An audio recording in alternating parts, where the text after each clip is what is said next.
Yan po yung neutral. Kung makita nyo, yan po yung neutral, ano, naka-neutral lang siya, nakaikot lang yung ano, naka-freewheeling ito. Yan po yung neutral, ano. Ayan. Pag permera po, permera, ayan, bumaba siya. Ayan. Permera po yan, naka-permera. Ito naman yung segunda. Yan po yung segunda. Nag-engage po yung gear doon, ano. Tercera. Ayan. Tercera. Oops. Ayaw na umikot. O, di ba? Up.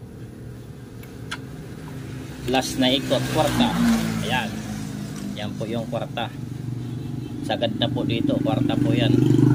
At doon po sa kabila, sagad na po yun. Ayan. Okay, balik natin sa tercera. Ayan, tercera.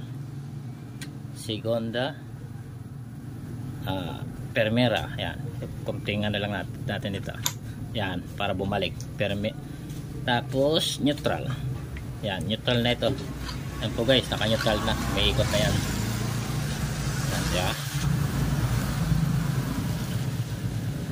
Ayan, neutral na po ito. Kailangan malambot lang po ito. Ano po ito, nakaka-freewheeling. Ayan. Huwag pong kalimutan, ano, itong dalawang dowel, ano. Ayan, huwag kalimutan yung dowel, ano. Ilagay na natin. Dito po yan, yung isa. Ayan.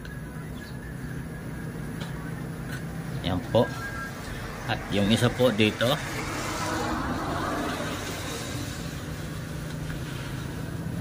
Ayan po.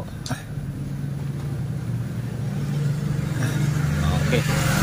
Sa bagong gasket, wag na ninyong lagyan ng ano, hindi na kailangan lagyan ng gasket maker, ano, pag bago yung gasket mo sa TMX 155. Ayan.